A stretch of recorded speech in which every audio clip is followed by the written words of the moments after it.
Hello friends, welcome to our YouTube channel JKSSB only mocks. Ancient history पर हमने mock test लाया है। 20 questions cover करेंगे। So first question is बोल रहा है कि the theory of central Asian origin of Aryans was propounded bye, कि कौन ऐसा मानता था कि जो आर्यंस हैं वो सेंट्रल एशिया से आए हैं। ठीक है, तो ऐसा कौन मानता था? ऐसा मानता था प्रोफेसर मैक्स मुलर जो थे ना, वो ऐसा मानते थे कि आर्यंस जो है वो सेंट्रल एशिया से आए हैं। नेक्स्ट क्वेश्चन है कि स्वामी दयानंद सरस्वती जो थे वो क्या मानते थे कि ओरिजिनल प्लेस जो आर्यंस की है वो कहाँ है। ठीक है, तो उनका मानना था कि ये तिब्बत के मूल निवासी हैं। ठीक है, फिर नेक्स्ट क्वेश्चन है बोल रहा है कि आर्यंस भारत कब आए थे।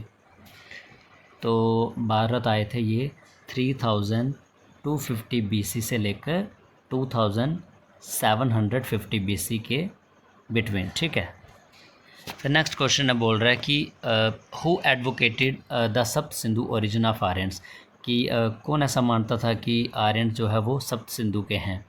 सप्त सिंधु मीन्स सप्त का क्या मतलब होता है? 7। ठीक है, जैसे पंजाब को आज हम क्या बोलते हैं? Land of 5 reverse.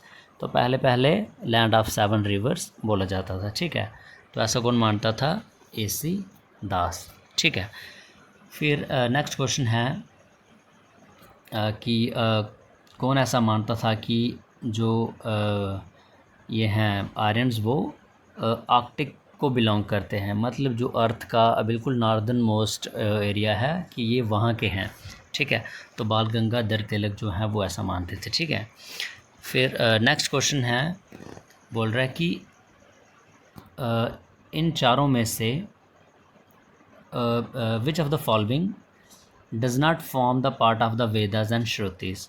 ठीक है, जो मतलब वेदास और श्रुतिस में इंक्लूडेड नहीं है।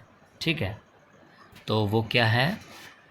आर्यंकास, उपनिषद, ब्राह्मणास, ये सभी होते हैं वेदास और श्रुतिस में, लेकिन पुराण इंक्लूड नहीं होता। ठीक है, पुराण एक अलग टेक्स्ट है। ठीक है, फिर बोल रहा है कि जो ऋग्वेद है उसमें कितने सूक्ताज या मंत्राज हैं।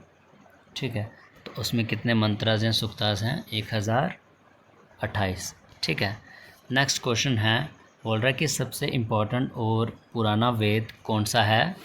वो है ऋग्वेद। ठीक है, नेक्स्ट क्वेश्चन है बोल रहा है कि जो उपनिषद हैं वो मतलब कितने हैं नंबर में? तो वो हैं 108। नेक्स्ट क्वेश्चन है बोल रहा है कि जो वेदास हैं उसमें humans about charms and spells, वो कौन से वेदा में हैं? ठीक है, तो वो कौन से वेदा में हैं? वो हैं अथर्ववेद में। ठीक है, नेक्स्ट क्वेश्चन है बोल रहा है कि सबसे इम्पॉर्टेंट या मेन जो रिलीजियस बुक है हिंदूज़ की वो कौन सी है? तो वो है रामायण। ठीक है, नेक्स्ट क्वेश्चन है बोल रहा है कि चीफ ऑफ द विलेज, कि ऋग्वैदिक पीरियड में जो विलेज जो गांव का चीफ होता था उसको क्या बोलते थे? तो उसको हम बोलते थे ग्रामीणी। ठीक है, नेक्स्ट क्वेश्चन है बोल रहा है कि अशोका के काल में जो कलिंगा की कैपिटल है वो कौन सी थी? ठीक है, तो वो थी तोशली। ठीक है, नेक्स्ट क्वेश्चन है बोल रहा है कि what was the chief duty of the king during Rigvedic period, कि ऋग्वैदिक काल में जो एक राजा होता था उसकी ड्यूटी क्या होती थी?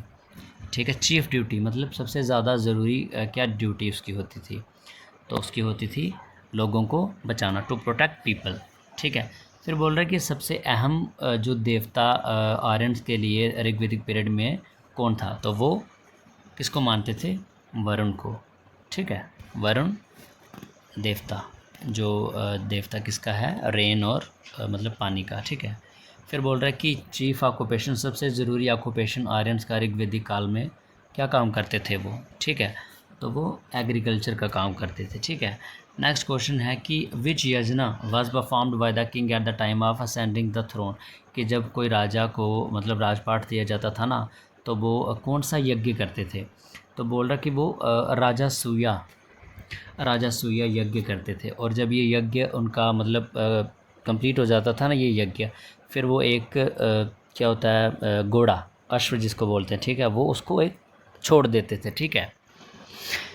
नेक्स्ट क्वेश्चन है, बोल रहा है कि सबसे इम्पोर्टेंट जो यज्ञ है वो कौन सा है, तो वो है अश्वमेध, ठीक है। नेक्स्ट क्वेश्चन है कि संग्रहित्री की कौन सी ड्यूटी होती थी, ठीक है, तो उसकी ड्यूटी होती थी to look after the treasury, ठीक है। फिर बोल रहा है कि एंटरटेनमेंट के कौन से साधन थे आर्यंस के लिए, ठीक है, तो chariot race, hunting, gambling, all of this, तो ये सब कुछ जो भी है, ये गैम्बलिंग, हंटिंग, चैरियट रेस, ये सब कुछ करते थे आर्यंस, ठीक है, ये उनके एंटरटेनमेंट के साधन थे। तो ये 20 क्वेश्चंस थे जो आर्यंस और ऋग्वैदिक पीरियड पर थे, ठीक है। नेक्स्ट और भी क्वेश्चंस लाएंगे, तब तक आप इनको देखिए, ठीक है। लाइक करना, कमेंट करना और शेयर करना। Thank you so much guys.